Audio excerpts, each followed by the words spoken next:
What happens if your voice is not being heard? You may be one of the victims of cancel culture. You might be shut down. You might be silenced. There may be a general apathy in the population that you're trying to reach. People just aren't interested. They're more interested in some sort of sensationalistic escapism. Well, the first thing to remember is that, there are people who are experiencing this in extremis.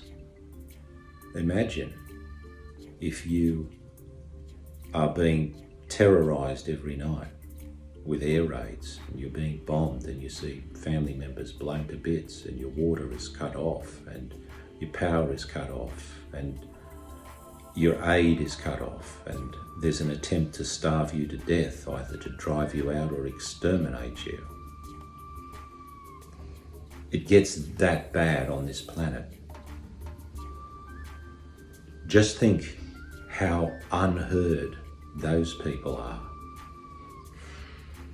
Just think how lacking a responsive audience those people feel. So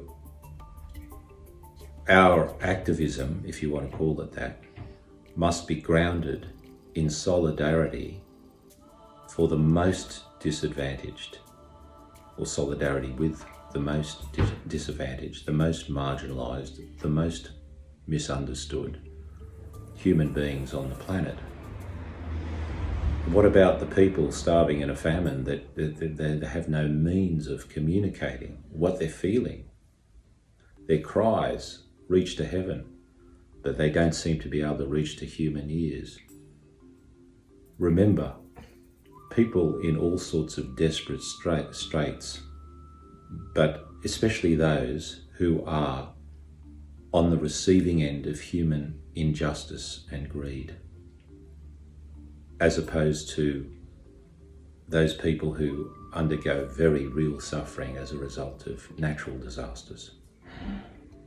So whenever you're despairing that your message isn't getting out, your voice is not being heard, think about them, and think about the possibility of just making a difference, because you're not doing this for yourself. If you're doing it for yourself, it becomes a narcissistic, closed-in exercise. It's not about you getting attention for what you are saying. It's about you getting attention for a human issue that needs to have the spotlight turned on it. So all good activism and all good communication is based on that. The principle is called solidarity. It means standing with the marginalised and the victims of injustice, standing with them, feeling their plight, and not accepting any evasion or half-baked solution or further condemnation. And just keep plugging away at your messaging, at your communication, at your craft. If you can reach one person, that's better than reaching nobody. And listen to the feedback, even if it's a deafening silence at times. It's telling you something about the world. Take it a step at a time.